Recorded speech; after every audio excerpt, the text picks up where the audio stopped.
Hello बच्चों, welcome to doctor Shalu classes. जैसा कि आप सभी लोग जानते हैं बेटा कि चॉइस फिलिंग स्टार्ट हो चुकी है और कल चॉइस फिलिंग की लास्ट डेट है कि आपको अपनी चॉइस फिल करके उनको लॉक करना है। तो इस बारे में मैं लास्ट मोमेंट आपको कुछ सजेशंस देना चाहती हूँ जो आपके चॉइस फिलिंग को हेल्प करेंगे कि लास्ट मोमेंट में आप कोई गलती ना करें। तो सबसे पहला सजेशन तो यह है बेटा, जल्दबाजी बिल्कुल ना करें, क्योंकि जो बच्चे जल्दबाजी करते हैं तो उनसे बहुत बड़ी गलती हो सकती है जिसकी वजह से आप अच्छे कॉलेज से हाथ धो सकते हो। तो सबसे पहले तो जल्दबाजी ना करें। ऐसा नहीं है कि अगर आपने पहले चॉइस फिलिंग कर दी तो आपको कॉलेज अलॉट हो जाएगा, ऐसा नहीं है। पूरा टाइम ले, अगर 18 तक का टाइम मिला है तो 18 तक का टाइम ले, ठीक है। सेकेंड चीज बच्चों, चॉइस फिलिंग करते समय आप कॉलेज रैंकिंग का ध्यान रखें।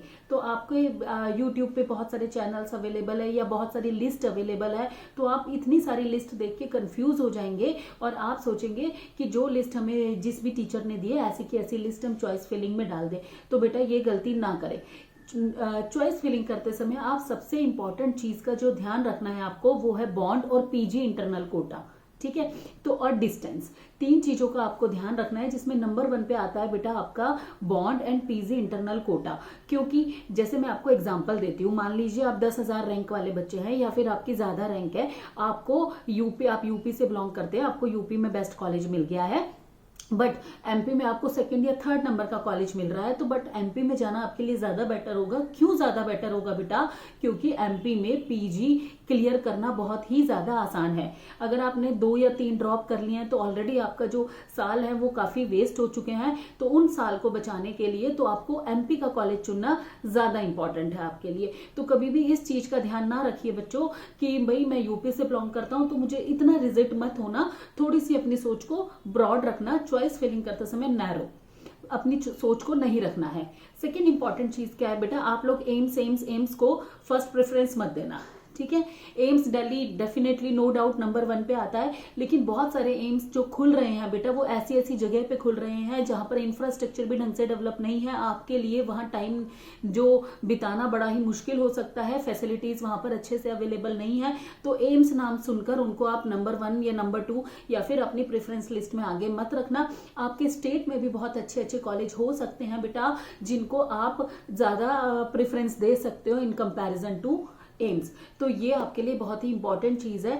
और थर्ड इंपॉर्टेंट चीज है बेटा, जैसे आप यूपी से बिलोंग करते हैं तो आप ये मान के चले जो 150 से 250 तक की रैंक के जो कॉलेजेस होते हैं लगभग वो सेम ही होते हैं, उनका इंफ्रास्ट्रक्चर सेम ही होता है। जैसे आप एमसीसी ने 338 कॉलेजेस गवर्नमेंट कॉलेज है जिनकी लिस्ट उन्होंने जारी की है, तो जो 150 से लेकर 250 तक के कॉलेज है वो लगभग सेम होते हैं, ठीक है। तो इसमें आपको क्या ध्यान रखना है बेटा, इसमें आपको ध्यान रखना है कि मान लीजिए आप यूपी से बिलोंग करते हैं या फिर आप हरियाणा से बिलोंग करते हैं, तो सबसे पहले आप ये देखिए हरियाणा के अलावा आप किस किस स्टेट में जा सकते हैं। तो आप कहते हो आप यूपी में जा सकते हो, आप राजस्थान में जा सकते हो, आप एमपी में जा सकते हो। आपने ये चीजें आपने माइंड में रख ली, ठीक है। तो अब आपको क्या करना है बेटा, सबसे पहले जो हरियाणा के जो टॉप कॉलेज है आपको पहले वो डालने हैं। उसके बाद आपने सेकंड मान लीजिए राजस्थान, तो सेकंड पे आपको राजस्थान के कॉलेजेस डालने हैं जो टॉप कॉलेजेस हैं, ठीक है। उसके बाद आपको यूपी के डालने हैं। तो आपको इस तरीके से लिस्ट बनानी है, ना कि 150 नंबर पे जो कॉलेज है आपको उसको 150 नंबर पर ही रखना है। नहीं, 150 से 250 नंबर पे जो भी कॉलेज है आप शफलिंग कर सकते हो अकॉर्डिंग टू योर कन्वीनियंस, कि भैया मेरी कन्वीनियंस है कि मैं अपने ही होम टाउन में रहकर अपने ही जगह पर रहकर पढ़ाई करना चाहता हूं। तो डेफिनेटली आप बिल्कुल रिजिड मत रहिए कि मेरे टीचर ने मुझे ये लिस्ट दी है तो मुझे इसके अकॉर्डिंग ही चलना है।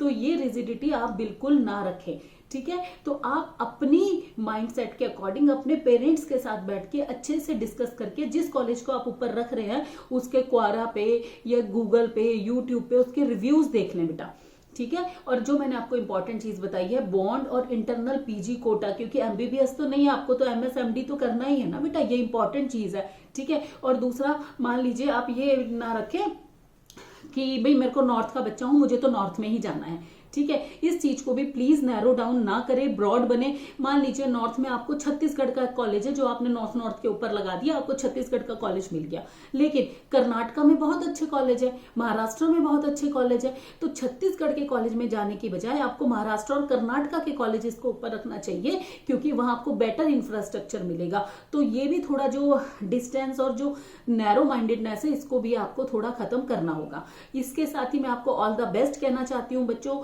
चॉइस फिलिंग वाइजली करें। यूट्यूब चैनल से बहुत सारे लोगों ने जो आपको लिस्ट दी है उससे प्रभावित ना होए, अपने पेरेंट्स के साथ बैठ के आपको अगर बहुत अच्छे से भी करेंगे तो 3 घंटे के अंदर आप अपनी चॉइस फिलिंग को बहुत अच्छे से कर लेंगे। और लास्ट इंपॉर्टेंट चीज बेटा, अगर आपको अपनी चॉइस फिलिंग में कोई चेंज करना है तो आपको पहले पूरी लिस्ट डिलीट करनी पड़ेगी, फिर नए तरीके से चॉइस फिलिंग करनी पड़ेगी, क्योंकि ऊपर नीचे हो सकती है रैंकिंग। तो इस सबसे अच्छा तरीका है आप अपनी एक्सेल पर एक चॉइस फिलिंग की लिस्ट बना लें और उसके अकॉर्डिंगली उसको फिल करें। तो बच्चों ऑल द बेस्ट, मे आपको बहुत ही अच्छा कॉलेज मिले and all the best. Thank you.